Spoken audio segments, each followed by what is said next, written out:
Alright class, today I'll be your speaker today. My name is Joseph Torres and my topic today will be, is ICE's power too much or should be reevaluated? So before I start, I want to ask a question for a good friend of mine, Lee Parker. So your birthday was on Monday, and just a genuine question. If you had a birthday party and you had invited all your friends, but yet random people you don't know showed up to your party uninvited and did activities at your birthday party without having the authority to.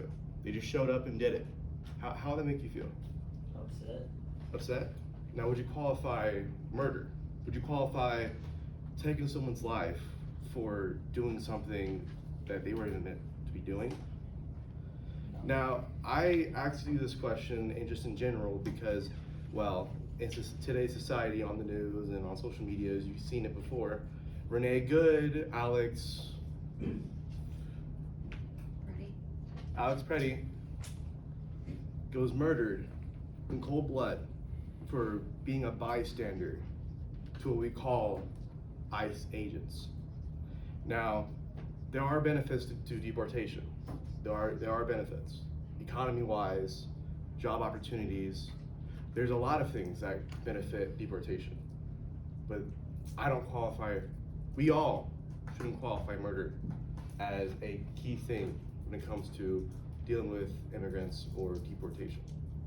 Now, there's a quote from our own president of the United States, Donald Trump, has said for multiple years now, they are taking our jobs, they're taking our money, they're taking our manufacturing jobs. Now, that may be true, but this is the land of the freedom. Back when the United States was first founded, we had a place where immigrants can come and become U.S. citizens. But yeah, that's not really a thing anymore. No one really advocates that. No one wants to give that a chance. And I don't think that's right. We all don't think that's right. And the deportation process happens if you invalidate your visa, if you cause any criminal injustice to the public safety, or you are mistreating U.S. citizens, or just in people in general, right? Now, with this being said, I'm gonna keep calling back to this. Do you justify it is the right to take someone's life for this? Or do you guys think that the deportation process should be reinforced? It should be changed. The power ICE has to be changed. Do you think it's right for ICE agents to take bare arms off people who have permits to bear them and murder them in cold blood because they were bystanders? Now, I know this feels one-sided, but there are benefits to ICE. They help with our economy. They are opening up more job opportunities because people that don't have a visa or aren't U.S. citizens, them being deported open up so many job opportunities like manufacturing, factories, warehouses, jobs that used to be available for blue-collar people that aren't available no more because they tend to go off to people who aren't U.S. citizens, people who have abused their visa, people who use our resources to their advantage. They want to leave the American dream, but the American dream doesn't really exist anymore. That doesn't. Their economy-wise, inflation, all that is because of our overpopulated United States. And most of that's because our immigrant and the immigration and the deportation and the border not being closed and not being reinforced. And now that we have a president, Donald Trump, that wants to reinforce that, people are assuming he's bad. They're assuming he's racist. They're assuming that he is the devil of the United States because he's having people deported or he's getting them out of our country. Well, let me ask you this. If they were invited to the United States, why are they here? Why are they here if they don't have a visa? Why are we giving them the right to take our resources, our jobs, and our opportunities away when all they have is a lie to say that they are United States citizens. But do you justify murder? Do you justify death? This was my speech. Does ICE have, is ICE power, should it be reevaluated, or should it stay the same? My name is Joseph Torres, and thank you for listening to my speech.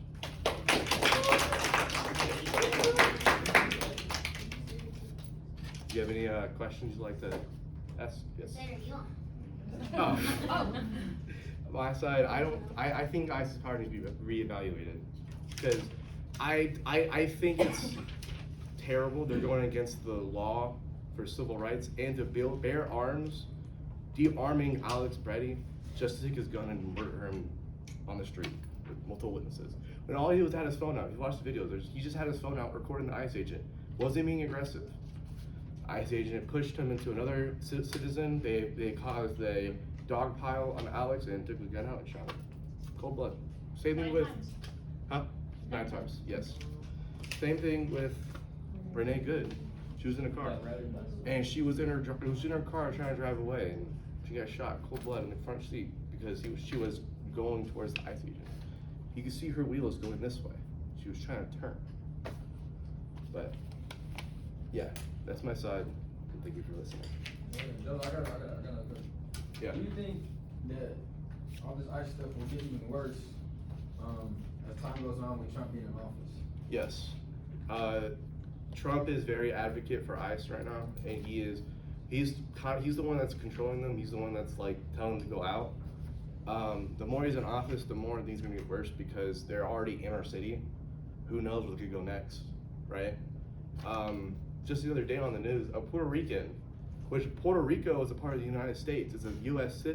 territory, was murdered in cold blood because he was marked as an immigrant. Even though he was a Puerto Rican. That's crazy. I feel like he belongs here. Yeah, he's literally a U.S. citizen, a U.S. territory, and he got murdered because he was titled an immigrant. Yes. Did you have any opinions on ICE before Trump took office? Yes, my opinion before Trump took office was that ICE, before all the murders and everything, I thought they were good.